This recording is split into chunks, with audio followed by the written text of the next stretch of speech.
आलिमन क़दीरा क़दीरन समीअन बसीरा वस्सलातु वस्सलामु अला रसूलिही अरसलहु इलन नासि शाहिदन व मुबश्शिरन व नज़ीरा अम्मा बअद फ़अऊज़ु बिल्लाहि मिनश शैतानिर रजीम बिस्मिल्लाहिर रहमानिर रहीम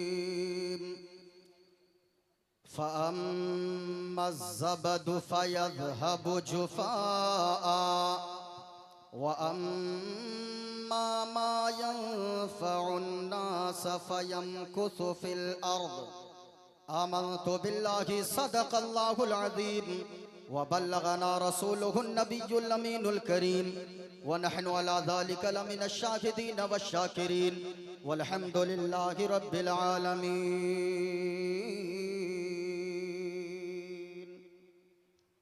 हाज़रीन व सामईन, आज की ये 37वीं हैदरी कॉन्फ्रेंस जो तारीख साज कॉन्फ्रेंस है, बहुत ही अच्छी निज़ामत नक़ीबे आज़म हिंदुस्तान हज़रत मौलाना महबूब गौहर साहब क़िबला मुसन्निफ़ मंज़ूम सवानह आला हज़रत से आप हज़रात समाअत कर रहे हैं। शहबाद रज़ा नूरी कलकत्तवी बड़े भाई से आप हज़रात ने काफ़ी देर तक और दिल लगाकर ना तो मनक़बत के अशार आप हज़रात ने समाअत किया। मैं इस महफिल को देखकर पूरे हिंदुस्तान में कह सकता हूँ और बबांगे दोहल कह सकता हूँ कि हैदरी कॉन्फ्रेंस और ख़ास तौर से हसनपुरा शरीफ की खानकाह हैदरिया एक ऐसी खानकाह है जहाँ उनके बुजुर्गों के नाम के कसीदे बाद में पढ़े जाते हैं, बरेली के अहमद रजा के कसीदे पहले पढ़े जाते हैं। और यहाँ से खानकाह हैदरिया से कोई मसलके आला हजरत का आईडी प्रूफ ना मांगे, इसलिए कि ये एक ऐसी जगह है, एक ऐसी खानकाह है जहाँ पे उनके खानदान के नाम की मनक़बत बाद में पढ़ी जाती है, बरेली के आला हजरत का कलाम पहले पढ़ा जाता है। यकीनन हम और आप खुश नसीब हैं। वक्त मेरे पास भी बहुत कम है, इसलिए कि अभी 25 मिनट या 20 मिनट के बाद उस्तादुश शोरा हजरत मौलाना महबूब गौहर साहब की तरफ से हमें पर्ची भी मिलेगी। हमें मालूम है क्यों, इसलिए कि अब एडजस्ट करना होगा सभी को और मुझको ही एडजस्ट करना होगा कि सारे लोगों के वक्त को। और मेरी एक राय माने तो हैदरी कॉन्फ्रेंस 2 शब की होनी चाहिए। एक शब में क्यों इतने उलमा रहते हैं, एक शब में सबों का समाना तो मुश्किल है। एक शब में आप मुशायरा कर लें और दूसरे शब में आप उलमाए किराम के बयान करवा लें। यकीनन ये मेरा मशवरा है, लेकिन सब के सब काबिल मुबारकबाद हैं जिनको हुजूर से जितनी मोहब्बत है उतनी बुलंद आवाज से दुरूद पाक पढ़ लें। अल्लाहुम्मा सल्ली अला सय्यदना मौलाना मुहम्मदिन बारिक वसल्लिम सल्लु अलैहि सलातु व सलामन अलैका या रसूल अल्लाह सल्लल्लाहु अलैहि वसल्लम। कलाम आला हजरत के चंद शेर पढ़कर अपनी गुफ्तगू का आगाज करता हूँ। जरा मोहब्बत के साथ पूरा मजमा बोले सुभान अल्लाह।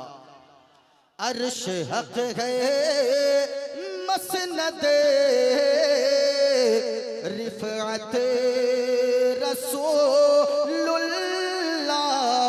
की। ये उलमाए किराम तशरीफ फरमा गए।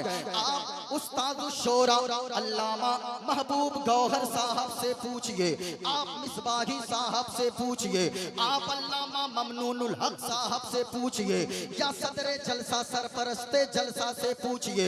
स्टेज पे जितने उलमाए किराम हैं आप उनसे सवाल कीजिए वो बताएंगे। आला हजरत ने फरमाया अर्श हक है मसनद रिफात रसूलुल्लाह की। मसनद कहते हैं बैठने की जगह को, जैसे मैं इस कुर्सी पर बैठा हूँ ये मेरा मसनद है, यानी मसनद बैठने की जगह को कहते हैं। रिफात कहते हैं बुलंदी को। आला हजरत के एक एक शेर पर उलमाए किराम घंटों खिताब फरमाते गए। जरा हैदरी कॉन्फ्रेंस में आने वाले नबीले मिल्लत के चाहने वालों, हजरत नाजिदे मिल्लत से प्यार करने वालों, आले रसूल पे अपनी जान कुर्बान करने वालों, जरा गौर से सुनिएगा। आला हजरत ने जब हुजूर की तारीफ करना शुरू किया तो आला हजरत ने कहा अर्श हक है मसनद रिफात रसूलुल्लाह की।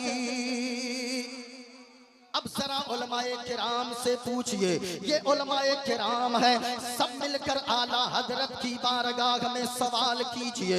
ऐ आला हजरत सरकार जरा ये तो बताइए, जब हुजूर की रिफात की का आलम ये है, हुजूर की शान का आलम ये है कि हुजूर की शान ही शुरू होती है अर्शे आजम से, तो फिर हमारी निगाह का आलम तो ये है अगर पंडाल के ऊपर कोई चीज रखी हो, शामियाना के ऊपर कोई चीज रखी हो, हमारी आंखें उसे भी नहीं देख सकती है, तो फिर हुजूर की शान जब अर्शे आजम से शुरू होती है हमारी निगाह कैसे देख सकती है, हम हुजूर की शान को कैसे देख सकते हैं।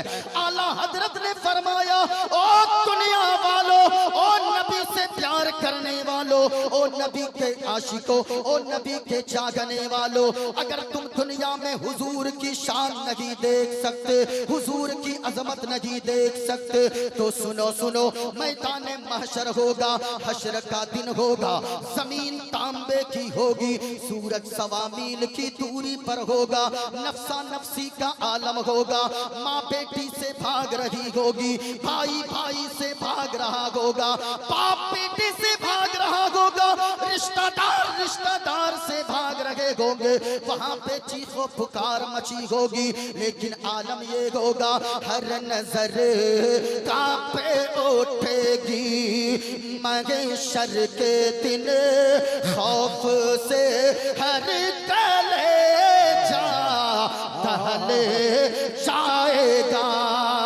हर नजर कांपे उठेगी महशर के दिन, खौफ से हर कलेजा दहल जाएगा, तो फिर क्या होगा?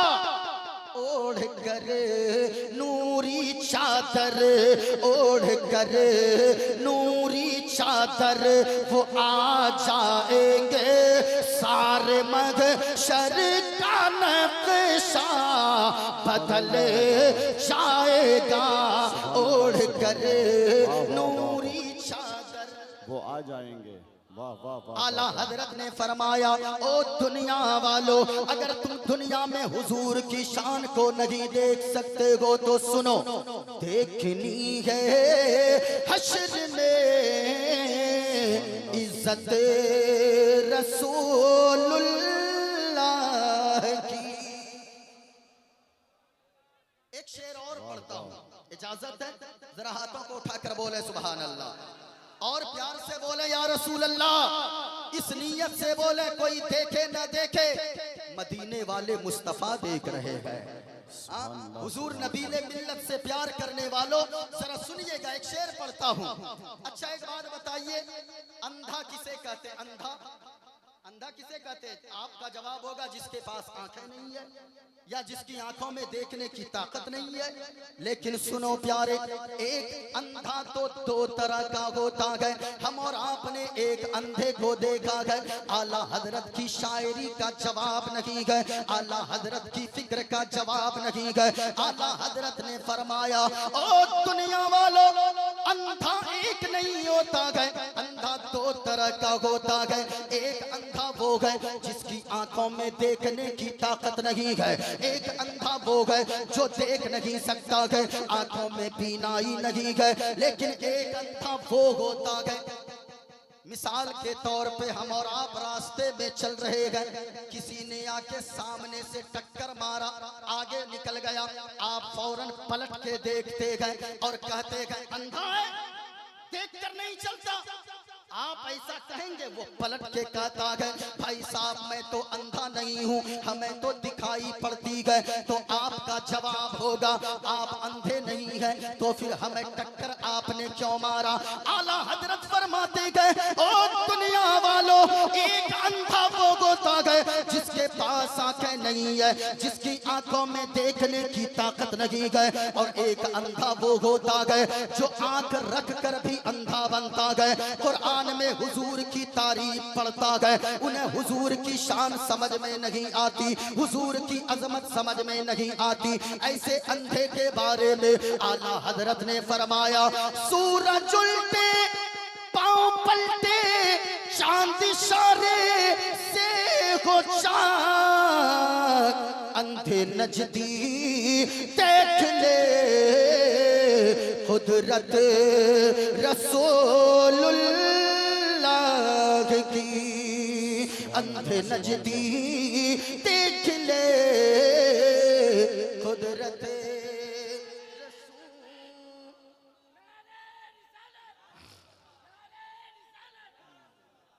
अब जरा सुनिएगा, अब मोइनुद्दीन कादरी आपसे थोड़ी देर गुफ्तगू करेगा, लेकिन वक्त को आप भी बर्बाद न करें, वक्त को मैं भी बर्बाद होने न दूं, ऐसी मेरी कोशिश रहेगी। जितने लोग यहाँ पर बैठे हैं, मोइनुद्दीन कादरी ने आज मौजू लिया है कि जो अपने लिए जीता है उसका नाम मिटा दिया जाता है, और जो अल्लाह की मखलूक के लिए जिंदगी गुजारता है, और जो अल्लाह के नाम पर अपनी जिंदगी गुजारता है, जो अपनी रातों को सजदों में गुजारता है, अल्लाह इन उसके विसाल के बाद भी उनके नाम को लोगों के दिलों में जिंदा फरमा देता है। आज जिस शख्सियत की उर्स में हम और आप आए हैं, आप उर्से नबीले मिल्लत में भी जाते हैं, हैदरी कॉन्फ्रेंस में आए हैं, यहाँ जितने बूढ़े बच्चे जवान बैठे हैं सब ये सोच कर जाएं, अगर आपने ये फिक्र नहीं लिया कि हुजूर नबीले मिल्लत का नाम अब तक क्यों जिंदा है। हैदरी कॉन्फ्रेंस में आने वालों, नाम किनका मिट जाता है और नाम किनका बाकी रहता है, ये आपको समझ के जाना है। अगर आपने थोड़ी देर की मेरी तकरीर को समाप्त कर लिया, इंशाअल्लाह मेरा यकीन कहता है कि आप उस चीज को समझ कर जाएंगे कि मरने के बाद भी नाम किसका लोगों के दिलों में बाकी रहता है। अगर सुनना चाहते हैं, मैं एक मंत्र पढ़कर अपनी गुफ्तगू का आगाज करता हूँ, और मेरी बातें आपको जहां तक हो सके आप अपने दिल में जगह देने की कोशिश कीजिएगा। मोइनुद्दीन कादरी ऐसी महफिल से भी ऐसी किताबें पढ़ता है, मेरे हाथ में श्रीमद् भागवत गीता है, और मेरे पास रामायण भी मौजूद है, उपनिषद की भी किताबें मेरे पास मौजूद है। मैं जब यहाँ आया, लोगों ने बताया यहाँ हिंदू मुस्लिम सब साथ मिलकर रहते हैं, होना भी यही चाहिए, वरना तो आज हालात ये है आंखों की वो बरसात समझते ही नहीं है, इंसान के जज्बात समझते ही नहीं है, और वो मंदिरों मस्जिद में लड़ा देते हैं हमको, हम हैं कि कोई बात समझते ही नहीं है, हम हैं कि कोई बात समझते ही नहीं है। इसलिए समझने की जरूरत है। हम हिंदुस्तान में जीते हैं, आज आए दिन लोग उंगलियां उठाते हैं, और मैं ये साफ कर दूं, क्लियर कर दूं, और क्या नाम है माइक ऑपरेटर साहब, थोड़ा सा आप माइक की आवाज को क्लीन कर दें ताकि मेरी बातें लोगों तक मुकम्मल साफ सुथरी पहुंचे। मैं ऐसी किताबें ऐसे स्टेज से क्यों पढ़ता हूं, इसलिए कि ताकि जो लोग कहते हैं कि इस्लाम आतंकवाद का पाठ पढ़ाता है, आए दिन मुसलमानों को गालियां, इस्लाम मजहब को गालियां, मैं कहना चाहूंगा वही लोग गालियां देते हैं जो किसी शराबी को देखा नाम निहाद मुसलमान को, उसको देखकर लोग कहते हैं इस्लाम अच्छा मजहब नहीं है। मैं कहना चाहूंगा प्यारो, अगर देखना चाहते हो इस्लाम को, अगर इस्लाम को समझना चाहते हो, किसी शराबी को देखकर इस्लाम को मत समझो। अगर इस्लाम को समझना है, किसी जुआरी को देखकर इस्लाम को मत समझो, बल्कि इस्लाम को समझना है हुजूर नबीले मिल्लत के किरदार को पढ़ते जाओ, हुजूर नबीले मिल्लत की सीरत को पढ़ते जाओ। इस्लाम को समझना है पीर तरीकत सैयद नाहिद अहमद हैदरुल कादरी के करीब जाकर 5 मिनट बैठो, उनका चेहरा देखोगे, उनकी गुफ्तगू सुनोगे, इस्लाम से मोहब्बत होती चली जाएगी, इस्लाम से प्यार होता चला जाएगा। यकीनन लोगों, हम यहाँ से पैगाम देते हैं। किसका पैगाम देते हैं? मोहब्बत का पैगाम देते हैं। हम तो ऐसे जलसों से कहते हैं कि सुनो, चांद तारे गगन की जीनत है, फूल कांटे पवन की जीनत है, और हिंदू मुस्लिम को इस वतन में साथ रहने दो, ये हमारे वतन की जीनत है, ये हमारे वतन की जीनत है। जरा गौर से सुनिए, मैं ऐसी किताबें क्यों पढ़ता हूँ, और गौर तवज्जो से सुनिएगा, इसलिए पढ़ता हूँ ताकि देखो, समझो कि इस्लाम कितना खूबसूरत मजहब है, इस्लाम की ब्यूटीनेस क्या है, इस्लाम की सुंदरता क्या है। इंशाअल्लाह इस पे भी थोड़ी देर मेरी गुफ्तगू होगी। आइए मैं जल्दी जल्दी चलूं। एक किताब मेरे हाथ में है, किताब का नाम है श्रीमद् भागवत गीता। इस किताब का पेज नंबर है 155 154। अगर कोई पढ़ा लिखा है संस्कृत, हमारा यहाँ बिरादरे वतन भी कोई आया होगा या अपने घरों से सुन रहा है, अगर कोई देखना चाहे तो किताब मेरे हाथ में है। इस्लाम की सुंदरता क्या है, इस्लाम की ब्यूटीनेस क्या है। मैं एक मंत्र पढ़ता हूँ, इजाजत है तो जरा हाथों को उठाकर बताइए इजाजत है। मैं जल्दी से चल रहा हूँ ताकि मेरा वक्त न हो जाए। 40 से 45 मिनट मेरे पास वक्त है, वक्त दिया गया है, उनमें से 10 मिनट निकल चुके होंगे। किताब का नाम श्रीमद् भागवत गीता। देखे मंत्र है, वायुर्दे यर्मुगुणी वरुणा शशंका प्रजापतिष्टम पर पितामहश्च नमो नमस्ते सुशाहस्कृता पुनश्च भोयोपि नमो नमस्ते। इसी किताब में लिखा है, अधर्माभिभवात् कृष्णा प्रदुष्यन्ति कुलस्त्रिया स्त्रीषु दुष्टासु वालिष्णे जायते वर्णशंकर। गणेशयं शरणं शीशमनं शशांकं चरणं शीशमनं पर्वतं चरणं शीशमनं गंगाजलं स्नानं पंडितम गौदानं स्वाहा। कल की अवतार न्यारपंतम पृथ्वी मध्यम और वसिक्यारतम बलवन स्वानम लमलघीयम पुष्पफनम तपस्यम वीरम महावीर गुरोम प्राणम प्रादीपम सोमति विष्णुवैशम स्वरूपम असुमा सुगमारूहा देव दत्तम जगतपति असिना साधु अष्ट आश्चर्य गुणवती गिरीघनील गंधा अति ज्योतिमय प्रकाशम नतमस्तक भूमिष्ठम परभ्र गुणगानम नाफगुरीता लीड गच्छदीन प्रक्रम पवित्रम गंगा स्नानम मति पवित्रम पवित्रम पवित्रम। और आओ लोगों, मैं आपसे कहना चाहूंगा, जिस जबान को उठा लें, जिस भाषा को उठा लें, जैसी किताबों को आप चाहे उठा लें, अगर वो दिलदार होगा तो यकीनन वो मुस्तफा की तारीफ करता नजर आएगा, यकीनन वो हुजूर की प्रशंसा करता नजर आएगा। अगर जबान कोई भी हो, भाषा कोई भी हो, बोलने वाला कोई भी हो, लेकिन जब हुजूर की बात आती है तो दीवाने ऐसे झूम जाते हैं, बल्कि दीवाने तो पुकार पुकार कर कहते हैं, या रसूल अल्लाह, हम दुनिया में आए हैं आप ही के लिए, मैदान महशर में उठेंगे आपके लिए।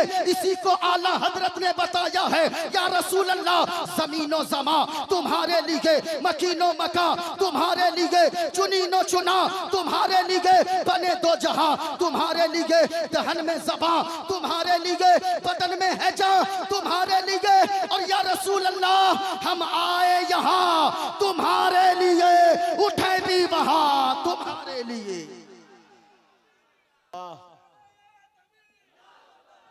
बात अच्छे, बात अच्छे, तुम्हारे लिए, तुम्हारे लिए, वाह वाह वाह वाह वाह वाह वाह वाह।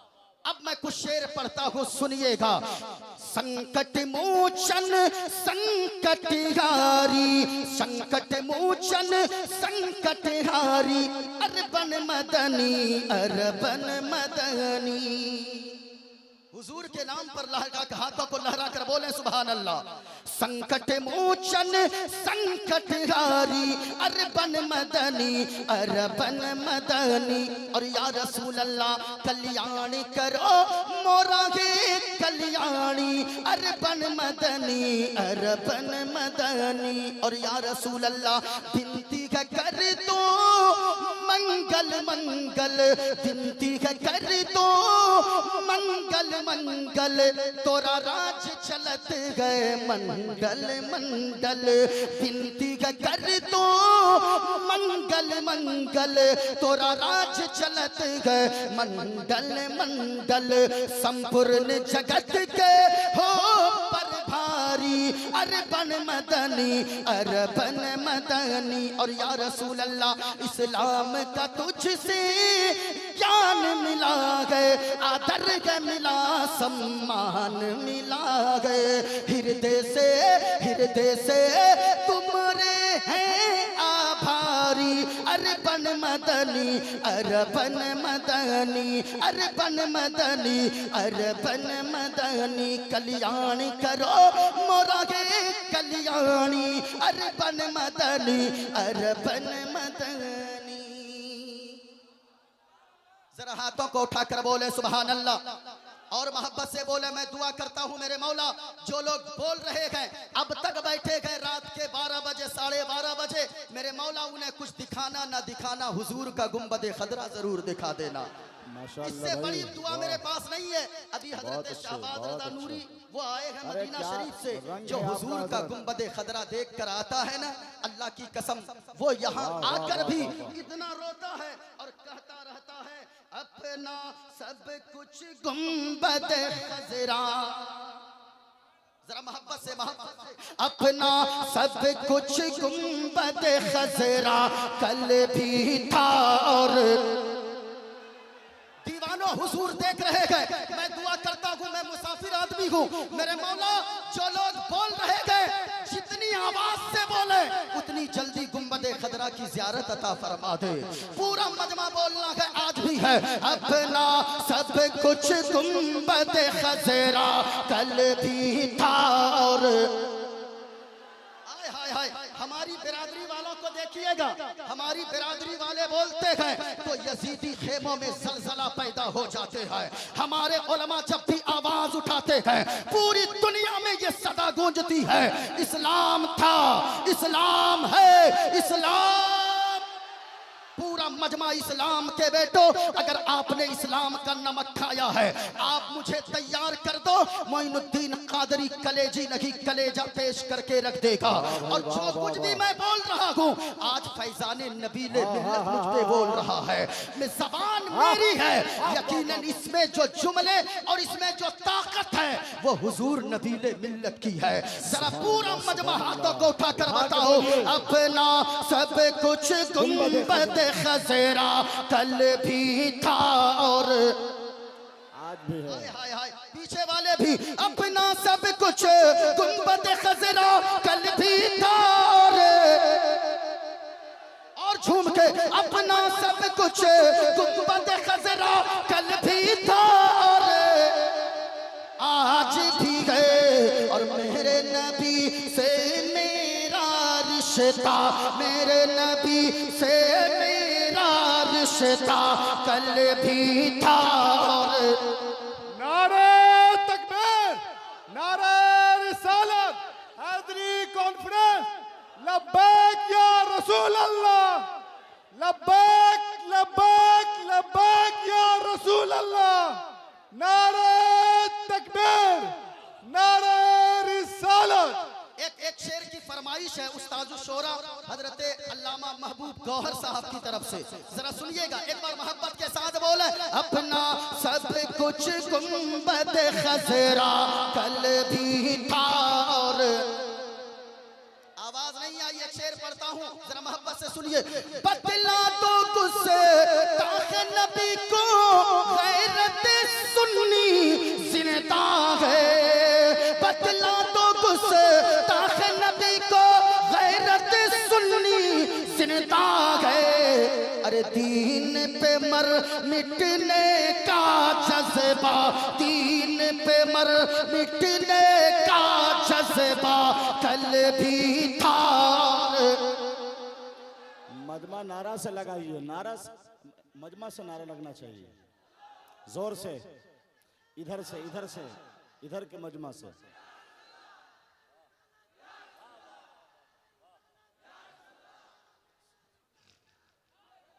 अब जरा गौर से सुनिए, आवाज साफ कीजिए, आवाज साफ कीजिए, जरा गौर से सुनिएगा।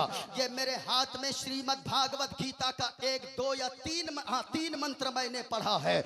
जरा गौर से सुनिए।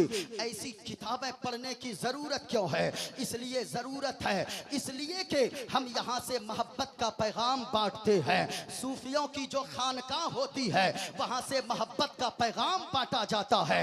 आप जानते हैं जो लोग गंगा जमनी तहजीब का नारा लगाते हैं और कहते हैं हमारा धर्म गंगा जमनी तहजीब का नारा देता है। अगर गंगा जमनी तहजीब देखनी है तो जाओ अजमेर शरीफ की धरती पर, जहां पे बड़े बड़े देग रखे हैं। लेकिन अजमेर की धरती पर आज से 1000 साल तो हो गए, लेकिन उस देश में कभी भी नॉन वेज नहीं बनाया गया है, हमेशा वेज बनाया जाता है। क्यों? इसलिए कि वेज थाली अगर बनेगी या वेज खाना अगर बनेगा, गरीब नवाज ने फरमा दिया था, गरीब नवाज जानते थे जहां हमारे चाहने वाले मुस्लिम होंगे वहां हमारे चाहने वाले गैर मुस्लिम भी होंगे, वो भी हमारी दरगाह पे आएंगे। ऐसा ना हो अगर इस देग में नॉन वेज बने तो कहीं उनको उनके दिल को तकलीफ ना पहुंचाए। गंगा जमनी की मिसाल, तहजीब की मिसाल, इससे बढ़कर और क्या हो सकती है? लेकिन प्यारे जो इस्लाम को बदनाम करना चाहते हैं, मैं यहां से बताऊं इस्लाम की खूबसूरती क्या है, इस्लाम की ब्यूटीनेस क्या है। जरा गौर से सुनिए और दिल में मेरी बातों को जगह दीजिएगा। एक बात बताइए, हमारे हाथ में नाखून है, आपके भी हाथ पांव में नाखून होंगे। ये नाखून कितने दिनों में काटना चाहिए? अगर अल्लामा महबूब गौहर साहब से पूछे, मिसबाही साहब से पूछे, हमारे स्टेज के उलमा से पूछिए, ये बताएंगे कि ज्यादा से ज्यादा 40 दिन तक नाखून छोड़ सकते हैं। 40 दिन से पहले पहले नाखून काट लेना चाहिए। 40 दिन से ज्यादा नाखून बढ़ाना यह मकरूह तहरीमी लिखा है उलमा ने। लेकिन एक किताब का नाम है फतवाए आलमगीरी, वो हजरत औरंगजेब आलमगीर जिनके ताल्लुक से अभी आपने सुना, हजरत अल्लामा महबूब गौहर साहब से, जिन्होंने बताया कि लोगों वो शकुंतला हो या जैनब हो, बेटी सबकी बेटी होती है। हजरत औरंगजेब आलमगीर ने यही तो दर्श दिया था। जो लोग कहते हैं बड़े क्रूरता वाले बादशाह थे, जो लोग कहते हैं कि उसने बड़ा परेशान किया है, मैं कहना चाहूंगा तारीख को पढ़ के तो देखिए, तब आपको समझ में आएगा। हजरत औरंगजेब आलमगीर की जात वो कोई आम फाहम दुनियावी बादशाह की तरह जात नहीं थी, बल्कि हजरत औरंगजेब आलमगीर वो है।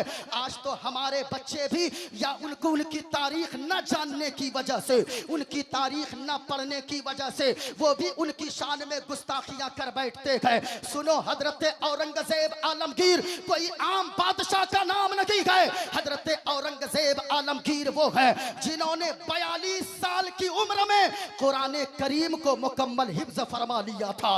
वो हजरत औरंगजेब आलमगीर है, वो हजरत औरंगजेब आलमगीर है। उनकी जात इतना आला है कि दिन भर दिल्ली के तख्त पर बैठकर लोगों की फरियाद सुना करते थे, और जब रात को ईशा की आजान होती थी तो जामा मस्जिद दिल्ली के मुसल्ले पे खड़े होकर लोगों को कुरान की तिलावत सुनाया करते थे। वो हजरत औरंगजेब आलमगीर है। लोग कहते हैं बड़ी क्रूरता वाले बादशाह थे। मैं कहना चाहूंगा मेरे भाइयों, तारीख को पढ़कर तो देखो। हजरत औरंगजेब आलमगीर की जात वो जात है कि उन्होंने अभी जो आपने शेर सुना, उन्होंने बनारस की धरती पर, बनारस की धरती के लिए इब्राहिम नामी शख्स को एक कोतवाल बनाकर भेजा। जब वो बनारस आया इब्राहिम कोतवाल, तो एक पंडित जी रहते थे बनारस की सरजमीन पर। पंडित की एक बेटी थी जिसका नाम था शकुंतला। जब शकुंतला को देखा, बड़ी खूबसूरत थी शकुंतला। जब पंडित की बेटी शकुंतला पे नजर पड़ी इब्राहिम कोतवाल की।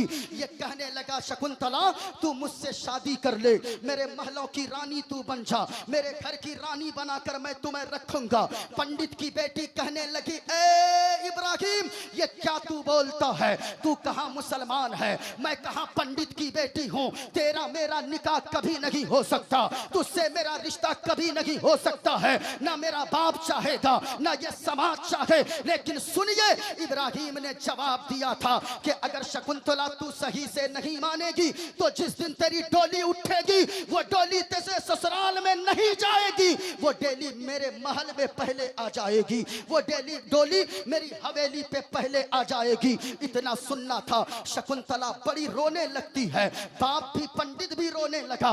बाप कहने लगा बेटी ये इब्राहिम कोतवाल जो बोलता है वो करके रहता है, इसलिए बेटी अब कोई तेरी फरियाद नहीं सुनेगा। इतने में शकुंतला कहती है बाबा जी रोने की जरूरत नहीं है, हमने सुना है दिल्ली की सरजमीन पर अखंड भारत पर हुकूमत करने वाला इंसानियत का एक बादशाह रहा करता है, जिस बादशाह को दुनिया हजरत औरंगजेब आलमगीर के नाम से याद करती है। मैं वहां जाऊंगी, फरियाद सुनाऊंगी, वो मेरी फरियाद जरूर सुनेंगे। जैसे ही वो मुगलिया सल्तनत का लिबास पहनती है, चेहरे पे दुपट्टा बांधती है, घोड़े पे सवार होकर दिल्ली के जामा मस्जिद के सीढ़ियों पे पहुंच जाती है जहां फरियादियों की लाइन लगी थी। हजरत औरंगजेब आलमगीर बाहर निकले, सबके फहरिस्त को देखा, लेकिन जब इसका नंबर आया शकुंतला की पर्ची को लेकर फरियाद को लेकर पढ़ लिया। हजरत औरंगजेब आलमगीर ने अपने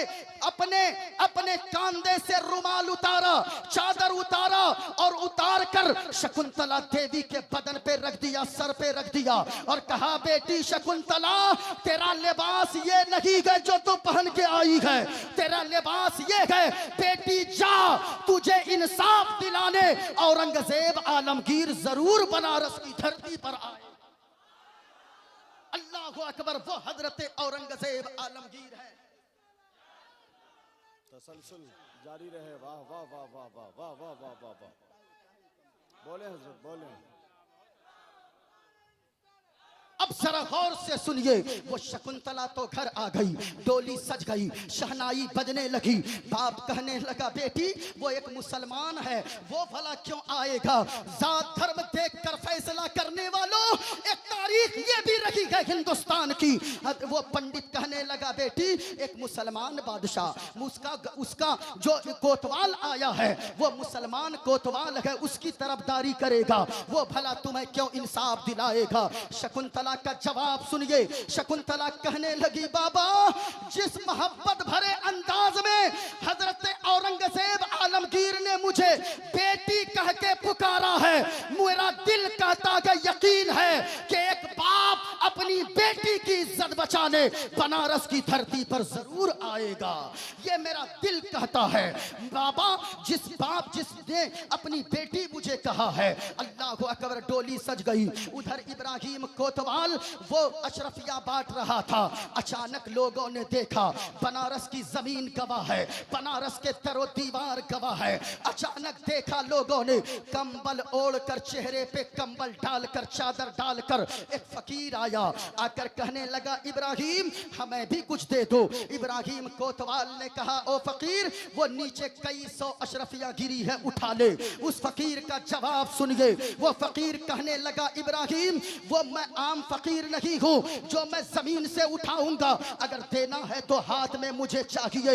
इब्राहिम ने अपनी जेब में हाथ डाला और जैसे ही अशरफिया निकाल कर, पैसे निकाल कर उस फकीर की तरफ बढ़ाया, कहा ले फकीर तू भी क्या याद करेगा। अब जरा सुनिएगा, जैसे ही इब्राहिम ने देने के लिए हाथ बढ़ाया, कंबल ओढ़े फकीर ने इब्राहिम के हाथ को पकड़ा, खींचकर जमीन पे घोड़े से पटक दिया। चारों तरफ हंगामा हो गया।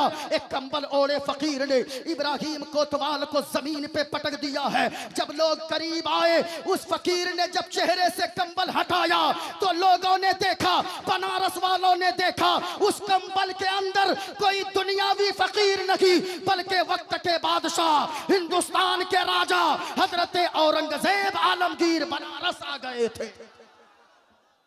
ये हजरत औरंगजेब आलमगीर है। इब्राहिम कोतवाल रोने लगा जैसे कि मुंतज़िमा से गुजारिश कर रहा हूं कि 5 मिनट के अंदर हजरत अजमत रजा भागलपुरी को मेंबर शरीफ पर लाएं। माशाअल्लाह वली अहद खानकाह हैदरिया हसनपुरा शरीफ सीवान पीर तरीक़त हजरत अल्लामा सैयद आकिफ अहमद हैदरुल कादरी अजहरी तशरीफ ला है इस्लाम और बुलंद आवाज से कुरान था, कुरान है, कुरान। इस्लाम की गर्दन पे हुसैन इब्ने अली का एहसान था, एहसान है, एहसान। माशाअल्लाह आप तैयार हैं हजरत के नूरानी चेहरे की ज़ियारत करते चलें। यकीनन वली इब्ने वली हैं, आप इनके चेहरे की ज़ियारत करें। जब अली शेर खुदा के एक अदना सा उनके खानदान के एक छोटे बेटे का जब ये आलम है तो हजरत अली मौला अली शेर खुदा की हैबत का आलम क्या होगा। यकीनन आप चेहरे की ज़ियारत करते रहें। इब्राहिम कोतवाल हाथ बांध कर माफी मांगने लगा। हजरत औरंगजेब आलमगीर ने कहा कि सुनो इब्राहिम, बेटी बेटी होती है, हिंदू की बेटी हो चाहे वो मुस्लिम की बेटी हो, बेटी सबकी बेटी होती है, सबकी बेटी की इज्जत होती है, सबकी बेटी की इज्जत प्यारी होती है, सबों के बहन की इज्जत प्यारी ही होती है। तुमने बहुत गलत किया।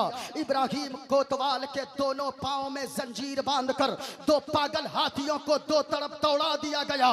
बनारस के चौराहे पर इब्राहिम कोतवाल को फाड़ दिया गया बीचों बीच और बता दिया हजरत औरंगजेब आलमगीर ने कि ओ दुनिया वालों, वो कोई और होगा जो जात और धर्म के नाम पर फैसला करता होगा, लेकिन हजरत औरंगजेब आलमगीर नबी के वो आशिक है, हाफिज कुरान है। ये जब फैसला करता है जात और धर्म के नाम पर नहीं, जब भी फैसला करता है इंसानियत के नाम पर फैसला करता है। ये हमारा इस्लाम सिखाता है। इस्लाम खूबसूरत मजहब है। मैं ये कह रहा था नाखून 40 दिनों में काटना चाहिए, उससे पहले काट ही लेना चाहिए। 40 दिन से नाखून ज्यादा बढ़ाना ये मकरूह तहरीमी लिखा है उलमा ने किताबों में है। लेकिन सुनिए उसी की किताब फतवाए आलमगीरी, फतवाए आलमगीरी में एक मसला लिखा है कि जिनके नाखून हाथ पांव में नाखून बड़े हो जाएं वो तो 40 दिन के अंदर अंदर काट लें, लेकिन अगर कोई गाय भैंस का दूध निकालता हो तो वो 40 दिन का इंतजार न करे बल्कि 10 दिन के अंदर अंदर नाखून काट ले। रीजन क्या है, वजह क्या है, आगे रीजन लिखी गई है, आगे वजह लिखी गई है कि अगर वो 10 दिन में अगर गाय भैंस का दूध दोहने वाला अगर 10 दिन में नाखून नहीं काटेगा तो कहीं नाखून बड़े रहने की वजह से, जानवर के थन में लगने की वजह से कहीं जानवर के थन में तकलीफ ना हो जाए, कोई जख्म ना हो जाए। अब मैं आपसे पूछना चाहता हूं, ओ हैदरी कॉन्फ्रेंस में आने वालों, जो मजहब इस्लाम जानवरों का इतना ख्याल रखने का हुक्म देता है वो इंसानों की कितनी कदर बताता होगा, वो मानवता की कितना सम्मान सिखाता होगा। ये हमारा मजहब इस्लाम है। और सुनिए हदीस में आया है, मुस्तफा फरमाते हैं कि बनी इसराइल में एक औरत थी, वो ऐसी औरत थी जिसने 40 साल तक अल्लाह की इबादत किया था। कितने साल तक अल्लाह की इबादत की थी, जरा पूरा मजमा बोला कितने साल, 40 साल। इंसानियत इंसानियत चिल्लाने वालों जरा सुनिएगा, इंसानियत का क्या पाठ पढ़ाता है मजहब इस्लाम, क्या मानवता का संदेश दिया है मजहब इस्लाम ने। बनी इसराइल में एक औरत थी, 40 साल तक अल्लाह की इबादत की है, लेकिन एक दिन एक बिल्ली आई, हदीस का मफहूम बता रहा हूं। उस बिल्ली ने दूध वगैरह उसके घर में पी लिया। उस औरत को गुस्सा आया, उसने बिल्ली को पकड़ा, घर के अंदर बंद कर दिया, बाहर से ताला लॉक करके कहीं घर से बाहर चली गई। 8 दिन के बाद आई, अचानक ख्याल आया अरे बिल्ली को तो हमने कमरे ही में बंद कर दिया था। बिल्ली कमरे में बंद रहते रहते भूख और प्यास की वजह से, शिद्दत की वजह से, सख्त गर्मी की वजह से वो बिल्ली घर के अंदर मर गई। उस बिल्ली की मौत वाक़ई हो गई। जैसे ही उसने दरवाजा खोला आवाज आई, मुस्तफा फरमाते हैं आवाज आई, ए औरत तूने इस बिल्ली पे रहम नहीं किया है, इस बिल्ली पे जुल्म करने की वजह से मैंने तेरे 40 साल की इबादत को बर्बाद कर दिया है। ये इस्लाम है। लेकिन आगे और सुनिए एक रिवायत, कहा गया एक ऐसी औरत थी बनी इसराइल में जो 40 साल तक गुनाह में मुलव्विस रही थी, बुराई करती रही, कभी एक सजदा ना किया, कभी एक नेकी ना की, चारों तरफ हंगामा था कि ये गुनहगार औरत है।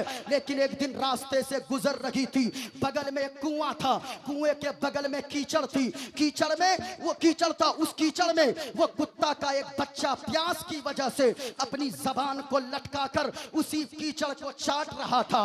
इस औरत ने कुत्ते के बच्चे को देखा कि प्यास की शिद्दत की वजह से इस कुत्ते के बच्चे की जबान लटक गई है। जैसे ही कुत्ते के बच्चे की जबान लटकती देखी इस औरत ने इसने डोल तलाश किया, रस्सी तलाश किया, डोल भी ना पाया, वो रस्सी भी ना पाई। अब उसने अपने दुपट्टे को निकाली, दुपट्टे को फाड़ फाड़ कर दुपट्टे की रस्सी बनाती है, अपने पांव की जूती को उतारती है, उस रस्सी को, दुपट्टे से बनी हुई रस्सी को जूती में बांधती है और कुएं में डाल देती है, जूती से पानी निकालती है, कुत्ते के बच्चे के मुंह में टपकाती जाती है। अब जरा सुनिए, वो खातून जो 40 साल तक गुनाह में डूबी थी, उसने कुत्ते के बच्चे की प्यास बुझाने के लिए इधर मुंह में पानी टपकाती जाती थी, उधर अल्लाह की रहमत झूमती चली जाती थी।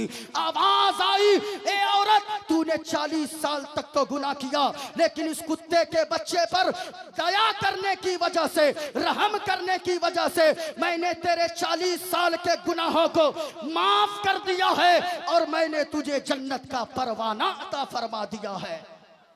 ये हमारा इस्लाम है। इस्लाम पैगाम देता है अच्छाई के साथ दुनिया में रहो, नेकी करोगे तुम्हारा नाम बाकी रहेगा, और अगर नेकी नहीं करोगे तो फिर याद रखना तेरा कोई नाम लेने वाला भी बाकी नहीं रहेगा। कुरान में अल्लाह ने फरमाया फ़अम्मा ज़बदु फ़यज़हबु जुफ़ाआ, जो झाग हैं वो उड़ जाएंगे, खत्म हो जाएंगे। वअम्मा मा यनफ़उन नास फ़यमकुसु फ़िल अर्द, और जो लोगों को नफा पहुंचाने वाले हैं वो जमीन पर बाकी रहा करते हैं, उनका नाम बाकी रहता है। हुजूर नबीले मिल्लत के दुनिया से गए हुए कई साल गुजर गए, आज भी उनका नाम जिंदा है। क्यों जिंदा है? इसलिए कि उन्होंने जो जीवन गुजारी वो अपने लिए नहीं बल्कि अल्लाह की रजा में मखलूक खुदा के लिए जिंदगी गुजारी है। जो मखलूक के लिए जिंदगी गुजारे, जो अल्लाह ताला की रजा के लिए जिंदगी गुजारे, जो मखलूक से मोहब्बत करे अल्लाह की रजा के लिए, यकीनन उनका नाम हमेशा हमेशा जमीन पर बाकी रहा करता है। अल्लाह वालों की शान यही है। खानकाह रूहानियत हासिल करने की एक जगह का नाम है। खानका में आदमी पहुंचे, हुजूर सैयद नाहिद अहमद हैदरुल कादरी साहब किबला मद्दजिल्लहुल आली व नूरानी, ये ऐसे मुखलिस हैं, अल्लाह की कसम हम जैसे छोटों को भी इतना नवाजते हैं, इतना नवाजते हैं, ऐसा लगता है कि हर मुरीद ये सोचता है, हर दीवाना ये सोचता है हजरत सारा प्यार मुझी पे लुटा रहे हैं। उनकी जात आला है, बहुत ही मुखलिस शख्सियत का नाम है हुजूर अल्लामा डॉक्टर सैयद नाहिद अहमद हैदरुल कादरी साहब, जानशीन हुजूर नबीले मिल्लत, खानकाहे हैदरिया, हसनपुरा शरीफ सीवान। मैंने पहले ही कह दिया, यकीनन जो अल्लाह वाले होते हैं वो कैसी जिंदगी गुजारते हैं। हजरत जुनैद बगदादी का नाम आपने सुना है, उनका नाम कई 100 साल से लोगों के दिलों में जिंदा है। क्यों जिंदा है? वो इंसान तो इंसान, जानवरों पे भी रहम किया करते थे, जानवरों पे रहम करते थे। वो कैसे? हजरत जुनैद बगदादी एक मर्तबा समंदर के किनारे टहल रहे हैं, आपके कुछ मुरीदीन भी हैं, जैसे ही आपने देखा एक बिच्छू पानी में डूबा जा रहा है, आपने हाथ डाला उस बिच्छू को बाहर निकालने के लिए, हथेली में जैसे ही आपने लिया, बिच्छू ने डंक मारा, दर्द इतना तेज हुआ हाथ में, आपने बिच्छू को पानी में फेंक दिया। फिर वो बिच्छू डूबने लगा, फिर आपने हाथ डाला, उस बिच्छू को निकालने की कोशिश की, फिर बिच्छू ने डंक मारा, तीसरी मर्तबा उसे निकाल कर बाहर फेंक दिया। मुरीदों ने कहा कि हजरत, ये बिच्छू तो आपको डंक पे डंक मारा जा रहा है, आप हैं कि इस बिच्छू को जान बचाने में लगे हैं, इसे तो डुबा कर मार देना चाहिए। लेकिन हजरत जुनैद बगदादी का जवाब सुनिए। हजरत जुनैद बगदादी अलैहिर्रहमा फरमाते हैं, ए मेरे मुरीदो, बिच्छू का काम है डंक मारना, इसकी आदत है।